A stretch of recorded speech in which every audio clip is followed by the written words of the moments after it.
Vă salut, prieteni, și bine v-am regăsit. Fiți atenți, am ales să fac acest vlog ca voi să înțelegeți cât de periculos era ceea ce făceam eu în Spania. Știu, un peisaj foarte frumos, de aceea am ales să vin aici la Giurgiu și să filmez acest vlog spectaculos, zic eu. La sfârșitul acestui vlog o să filmez așa puțin pe aici, să vedeți cât de frumos este. Suntem la canalul Plantelor. Fiți atenți! Primesc un telefon. Mi-am dat seama că este marocan. Voi știți, eu aveam anunțuri pe internet, cumpăr aur, cumpăr mașini, cumpăr laptopuri, cumpăr telefoane și așa mai departe. Deci, de aici, de pe internet, îmi găseam eu clienții. Și primesc un telefon de la un marocan. Mi-am dat seama că este marocan după accent, vă dați seama. Pe atunci, eu stăteam în Rocheta del Mar, în Las Marinas. Și zice: Adrian, am văzut anunțul tău pe internet. Este adevărat că cumperi aur? Zic, da, cum să nu? Da, cumpăr aur. Zice, uite, eu sunt din El Ejido. Dacă te interesează, am ceva cantitate. Ce zici, ești interesat? Zic, da, sunt interesat, cum să nu? Unde în El Ejido? La Loma de Mesquita. Cei care locuiți pe acolo sau a stat prin El Ejido, cunoașteți zona, știți despre ce este vorba. La Loma de Mesquita, unde era fosta Mercadona. Că știți că Mercadona aia de acolo s-a închis de mult timp. Zice, unde e fosta Mercadona, vis-a-vis de fosta Mercadona, chiar acolo stau eu, zice, la etajul 1. Cum urci pe scări, prima ușă din stânga, la etajul 1. Bun, prietene, lasă-mi locația pe WhatsApp ca să fiu eu sigur, deși eu cunoșteam foarte, foarte bine zona. Foarte bine, pentru că eu am locuit ani mulți de zile în El Ejido. Măi, prieteni, fiți atenți, că eu am ales să fac acest vlog ca voi să înțelegeți cât de periculos era ceea ce făceam eu acolo în Spania. Și știți de ce vă povestesc acum această întâmplare? Pentru că vor urma niște vloguri foarte, foarte tari. O să vă povestesc niște întâmplări de acolo din Spania foarte periculoase. O să vedeți despre ce este vorba în continuare. Și auziți, măi, oameni, îmi lasă locația pe WhatsApp și mă îmbrac. Mă pregătesc, mă îmbrac, îmi iau lichid, îmi iau piatră, tot ce trebuia pentru să cumpăr aur. Că v-am spus, aveam lichid de probat, piatră, cântar, mă rog. Și fiți atenți. O greșeală de-a lui, care, nu știu cum să vă spun eu, m-a ajutat pe mine ca să scap din această întâmplare și să fiu aici cu voi și să vă povestesc viața mea, ca voi să învățați din greșelile mele și din întâmplările din viața mea. Și auziți ce greșeală face el? Mă sună încă o dată, nu știu, poate după 2 minute, după ce am vorbit la 2 minute, mă sună încă o dată. Și zice, Adrian, am uitat să te întreb ceva. Zic, da, întreabă-mă, spune, ce s-a întâmplat? Vreau să te întreb, vii singur? Opa! Băi, cât de copil să fii să nu-ți dai seama. Când te întreabă dacă vii singur, trebuie să te gândești așa. Nu neapărat la lucruri periculoase, înțelegeți? Deci, haide să, poate voi o să spuneți, băi, paranoia. Nu! Dar te gândești în felul următor. Băi, ori nu are aur pur și caută să mă ardă, ori e ceva, adică te sună și te întreabă dacă vii singur, înțelegi? Ori nu e aurul bun, ori este făcătură, ori caută să-ți ia banii cu japca, zice ia aurul, îi dai banii și după ce îi da banii ți-ia și aurul după masă, deci îți pregătește o capcană. Eu văzând așa, pun mâna pe telefon și sun un prieten. Voi știți cu cine mergeam eu la cumpărat de aur și omul în care aveam eu cea mai mare încredere și mă simțeam bazat lângă el, pentru că îi mergea cap. Cocoș. Și îl sun pe Cocoș. Cocoș locuia în Almeria. Băi, Coco, zic, uite așa am găsit pe unul cu aur, i-am povestit și lui ceea ce v-am povestit vouă. Înțelegeți? Cu deamănuntul, ca să înțeleagă. Băi, frate, stai liniștit, că ne întâlnim în Elehido, chiar acolo la intrare la autovie, la autostradă, ne întâlnim acolo și mergem amândoi. Stai liniștit, nu-i problemă. Fiți atenți, măi, oameni. Băi, oameni, când există Dumnezeu și are grijă de tine, nimic nu ți se poate întâmpla rău. Eu vă povestesc asta ca voi să înțelegeți cât de periculos era ceea ce făceam eu acolo în Spania. Și să vedeți cum am scăpat prin urechile acului. Ce v-am povestit eu cu ăla că mi-a pus pistolul la cap, că voi știți. Dă mi-a pus pistolul la cap, dă s-a lăsat cu bătaie în casă, la marocan acasă, cu rusoaica, cu... V-am povestit foarte multe, dar stați să vedeți ce va urma să vă povestesc. Și auziți, măi, oameni. Pac! Plec de acasă, îmi iau lichidul, îmi iau tot ce trebuie la mine, îmi iau banii, mă urc în mașină și plec. Și ajung la autovie, chiar acolo la autostradă. Și ajung, eu vă mai spun și cuvinte în spaniolă ca să învățați. Și ajung chiar acolo la autostradă unde a rămas să mă întâlnesc cu Cocoș. Pac, trag mașina în benzinărie acolo, la non-stopul ăla, bag mașina acolo și l-aștept. Nu durează 2-3 minute și apare și Cocoș. Acum ne-am oprit puțin acolo în benzinărie ca să fiu sincer cu voi și să vă povestesc pas cu pas ca să înțelegeți. Că eu de-aia intru în poveste și vă povestesc din tot sufletul și vă povestesc pas cu pas tot ce se întâmplă în întâmplările mele ca voi să înțelegeți. Și auziți, măi, oameni. Opresc acolo, la benzinărie, să dă și el jos din mașină și începem să vorbim, să plănuim cum să facem când om ajunge în casă la ăștia, că trebuia să ne facem și noi un plan, dar nu puteam să vorbim prin telefon chestii de genul ăsta. Și Cocoș spune, băi, frate, ca de obicei, știi cum procedăm? Lași banii la mine, tu ți iei cântarul, piatră, lichid cu tine sus, urci tu sus la ei, la ce etaj stă? Zic, băi, Coco, la etajul 1, cum urc pe scări, prima ușă din stânga. Bun, băi, frate, așa procedăm. Deci, lași banii la mine, tu urci sus, lași telefonul să meargă tot timpul în buzunar, îl las să meargă. Deci, ca să înțelegi, eu îl sunam pe Cocoș și dăteam volumul încet la mine, încet de tot, să nu se audă absolut nimic în telefon la mine și băgam telefonul în buzunar. Ați înțeles? Ca Cocoș să audă din mașină tot ce se întâmplă. Așa procedam noi de fiecare dată.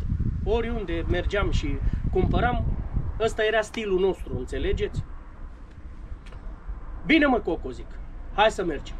Și auziți, măi, oameni, ne urcăm în mașini, pac, și plecăm. Ajungem acolo la locație, v-am spus, fosta Mercadona, vis-a-vis este blocul acela unde locuiesc marocani. Ne dăm jos din mașină, eu mă dau jos din mașină, lăsăm mașina parcată acolo în parcarea aia între blocuri, Cocoș rămâne acolo la mașină, eu îmi iau tot ce trebuie la mine, înțelegeți, piatră, lichid și cântar, și să intru în bloc. Auziți, măi, oameni. Și ajung, măi, oameni, acolo, la ușă, și fiți atenți. 2 mașini de poliție parcate în față, o salvare, o bandă dintre aceea, accesul interzis, chiar la ușă, n-aveai voie să intri, n-aveai voie să ieși. Voi zic, Băi, lasă-mă, ce se întâmplă aici? Și acum mă dau așa pe lângă oameni, că dacă întreb poliția sau dacă întreb pe cei de la ambulanță sau dacă întreb pe cineva, nu-ți spune nimeni, nimeni nu-ți spune ce s-a întâmplat. Ori nu or avea voie, ori nu vor să spună, nu știu, dar nu vor să spună. Și mă dau așa pe lângă oameni, înțelegeți? Bine că nu le-am spus eu de ce am venit sau să insist să intru acolo înăuntru, că doar nu eram nebun să intru singur în gura lucrului, cum se spune. Și mă dau așa pe lângă oameni ca să aflu și eu. Ola, ola, che tal amigo, ce faci, prietene, înțelegeți, în discuție cu ei. Și mă bag în discuție cu un spaniol. Hola, amigo, ¿qué tal? Ce faci? ¿Cómo estás? ¿Qué se pasa aquí? ¿Qué pasao? Înțelege ce se întâmplă aici? Ce s-a întâmplat? Vorbesc așa că voi m-ați rugat în secțiunea pentru comentarii să mai spun cuvinte și în spaniolă. ¿Qué ha pasado aquí? Ăsta zice, un moro a pinceau a un chico. Un marocan l-a înțepat pe un băiat. Zic, pe ce băiat? Ce e băiatul ăla? Ce naționalitate e? Nu știm, nu știm. L-a scos cu targa acum de acolo, zice, dinăuntru. L-au scos cu targa, l-am văzut întins acolo pe targă. Nu știm că o fi spaniol, că o fi român. Zice, dar marocan în niciun caz, zice, nu cred că e marocan. Păi și la ce etaj s-a întâmplat chestia asta? Fiți atenți, eu am întrebat la ce etaj s-a întâmplat, pentru că eu știam că ăsta locuia la etajul 1, prima ușă din stânga, înțelegeți? Și să văd dacă e vorba despre marocanii ăștia care m-au chemat pe mine la ei acasă. Și zic, la ce etaj s-a întâmplat? Unde? La ce ușă? Aici, zice, aici la etajul 1, cum intri, prima ușă în stânga. Ioi, viață! Am scăpat! Păi, oameni, când am auzit, zic, cum, la etajul 1, cum urci, prima ușă în stânga? Da, acolo, zice, stă niște marocani. Sunt mai mulți marocani în casă. Îmi povestea el mie, știți, așa, să nu-l audă lumea. Stă mai mulți marocani în casă, ei se ocupă cu lucruri din astea, înțelegi? Înțelegi tu, zice el. Aha, ăsta era spaniol, de stăteam eu de vorbă cu el, înțelegeți? Aha, și zic, s-au bătut între ei? Zic, ăștia de locuiau acolo în casă, s-au certat între ei, s-au bătut, știi ceva? Eu încercam să-l trag de limbă ca să înțeleg ce s-a întâmplat acolo. Ați înțeles? Să știu și eu pentru mine, că dacă Dumnezeu m-a tot ferit, ca să știu, înțelegi? Zice, eu din câte știu, aici în apartamentul ăsta locuiesc 4 marocani. Nu-i niciun român sau niciun spaniol, nu locuiește cu ei. Ei sunt, doar ei 4 marocani, locuiesc într-un apartament. Ți-am spus, o ocupă, zice, cu furatul. Aha, zic, am înțeles. Păi și, îl întreb eu pe ăsta. Păi și ăsta, zic, cum a intrat în apartament acolo? Ce? Nu știu, zice, nu știu. O fi vreun prieten de-al lor, nu știu. Măi, oameni, deci voi înțelegeți? Ăștia, marocanii ăștia, au sunat cum mă sunau și pe mine. Ați înțeles? Cum au sunat pe mine. Sunau pe internet, luau numere de telefon și chema la ei acasă, chema cumpărători. De exemplu, eu vreau să cumpăr aur și mă chema la ei în casă. Că îmi spusese că are vreo 300 de grame. 300 de grame la 16, 17 euro, că nu mă înțelesesem cu ei, înțelegeți? Prin telefon la preț. La început am uitat să vă spun. 300 de grame mi-au spus prin telefon că au. Mi-a spus ăsta cu care am vorbit eu, care are 300 de grame. Voi vă dați seama, faceți un calcul, 300 de grame ori 16, 17 euro, că nu îi dăteam eu mai mult atunci, acum câțiva ani de zile în urmă. Deci nu îi dăteam eu mai mult de 16-17 euro. Faceți un calcul să vedeți 16-17 euro pe gram ori 300 de grame. Deci era ceva cantitate la mine. Și ei ce făceau? Te chemau la ei acasă, îți puneau 300 de grame pe masă. Fiți atenți ca să vedeți cum se procedează Pentru că eu v-am spus, voi aveți foarte multe de învățat din întâmplările mele. Îți puneau cantitatea pe masă, tu începeai și o dăteai pe piatră, îi dăteai lichid, o puneai deoparte, o cântăreai și făceai plată. Ia mă, atâta face, aurul e bun, ia-ți banul. Dacă ei te simțea că ești moale, ați înțeles? Nu fraier sau prost, nu.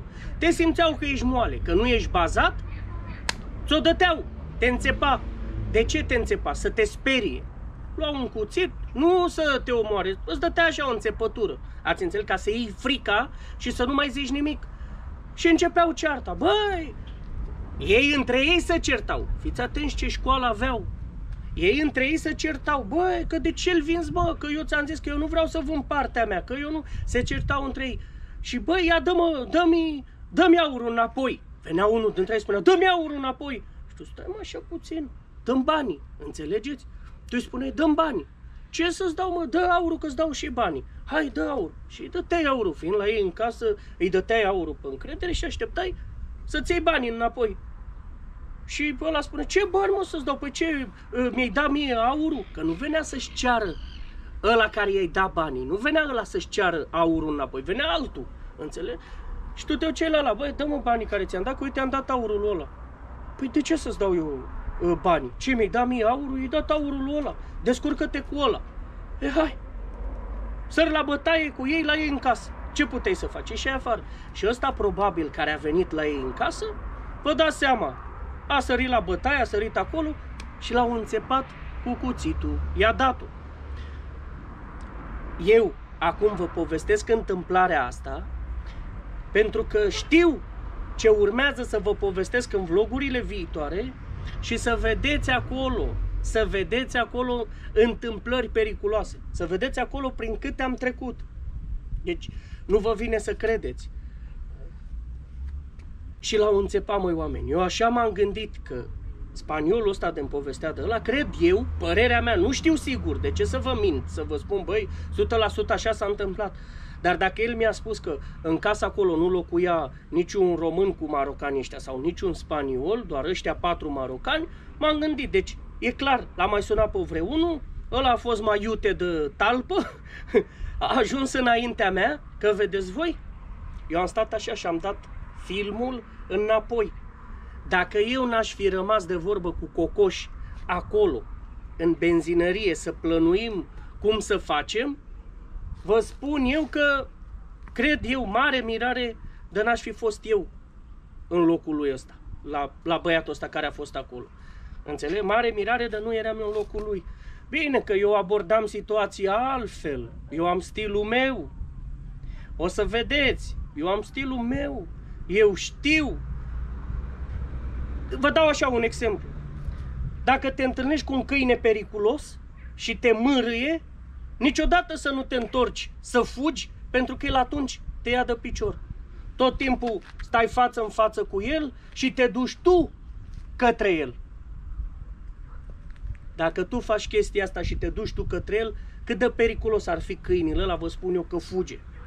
Vă garantez eu că el fuge. Îi este frică să vină. Și dacă vine către tine și i-ai dat-o, sunt slabe, îți sunt mari șanse să scapi. Dar dacă ai fugit și te-a luat pe la spate, n-ai nicio șansă să scapi. Bine, eu aveam stilul meu. O să vedeți în întâmplările viitoare, o să vedeți ce stil aveam eu de a aborda situația. Și mulțumesc lui Dumnezeu că am scăpat, sunt aici cu voi și vă povestesc întâmplările din viața mea. Haideți să vă filmez și eu așa puțin, că v-am promis, să vă filmez puțin, să vedeți pe aici zona cum este. Vreau să coborâm jos aici pe ponton, să vedeți pe ponton cât de frumos se vede apa, foarte frumos. Ce să vă spun? Haideți să mergem să filmăm. Măi oameni, eu vă spun sincer, mi-este atât de drag să stau să vă povestesc, încât voi nici nu vă imaginați cât de drag îmi este mie să vă povestesc eu întâmplările din viața mea. Vă spun sincer. Hai să vedeți. Vedeți? Pe aici este intrarea. Bine, acum n-ai voie să intri, dar eu am ridicat puțin. Aia și am intrat. Bine, nu se întâmplă nimic, nimeni nu se supără, nimeni nu zice nimic. Vedeți? Cât de frumos este? Acolo am stat eu și v-am povestit. Foarte frumos.